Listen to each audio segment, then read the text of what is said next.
عليكم ورحمة الله. الحمد لله رب العالمين. الصلاة والسلام على أشرف المرسلين وعلى آله وصحبه وسلم. ശുദ്ധമായ ഇസ്ലാമിൽ ഏറ്റവും അഫ്ളലായിട്ടുള്ള ഒരു കാര്യമാണ് അസ്സലാത്തു ലിഅവ്വലി വഖ്തിഹാ, നിസ്കാരം അതിന്റെ ആദ്യ വക്തിൽ തന്നെ നിസ്കരിക്കുക എന്നുള്ളത്. സയ്യിദുനാ മുഹമ്മദ് റസൂലുള്ളാഹി സ്വല്ലല്ലാഹു അലൈഹി വസല്ലം തങ്ങൾ പറഞ്ഞിട്ടുള്ളത്. അതുകൊണ്ട് വിശുദ്ധ ഇസ്ലാമിൽ നിസ്കരിക്കാത്തവന് യാതൊരു സ്ഥാനവും പട്ടിയേക്കാളും പന്നിയേക്കാളും അതിനികൃഷ്ടമായിട്ടുള്ള സ്ഥാനമാണ് ഉള്ളത്. ഏത് രോഗാവസ്ഥയിലായാലും അവൻ നിസ്കരിക്കണമെന്നാണ് ഇസ്ലാമിന്റെ നിയമം. ഒരുത്തനെ ഒരു അതിമോശമായ ഒരു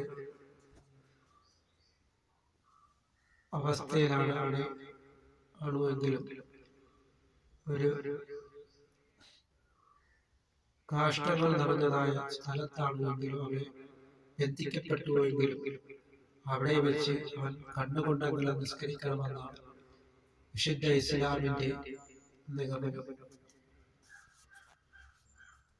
ഒരു പട്ടി കടലിൽ മുങ്ങിച്ചാവുകയാണെങ്കിൽ അതിനെ രക്ഷപ്പെടുത്തണമെന്നും, അതേസമയം ഒരു നിസ്കരിക്കാത്തവനാണ് കടലിൽ മുങ്ങിച്ചാവുന്നത് എങ്കിൽ അവനെ രക്ഷപ്പെടുത്തണ്ട എന്നുമാണ് ഇസ്ലാമിന്റെ നിഗമനം.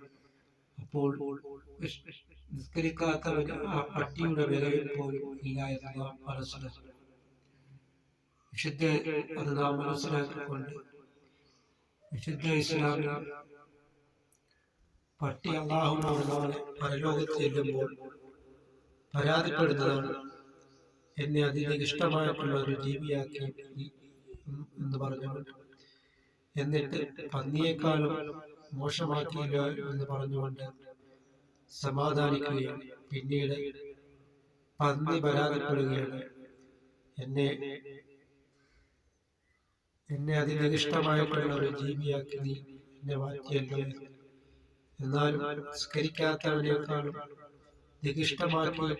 നികൃഷ്ടമാക്കിയിട്ടുള്ള ഒരു ജീവിയാക്കി എന്നെ മാറ്റിയില്ലല്ലോ എന്ന് പറഞ്ഞുകൊണ്ട് സമാധാനിക്കുമ്പോൾ ആ നിസ്കരിക്കാത്തവന്റെ സ്ഥാനം ഇതിൽ നിന്നും നമുക്ക് മനസ്സിലാക്കുവാൻ കഴിയുന്നതാണ്. അതുകൊണ്ട് നാം നിസ്കാരാധികാരികളിൽ നാം വളരെയധികം ശ്രദ്ധിക്കുക.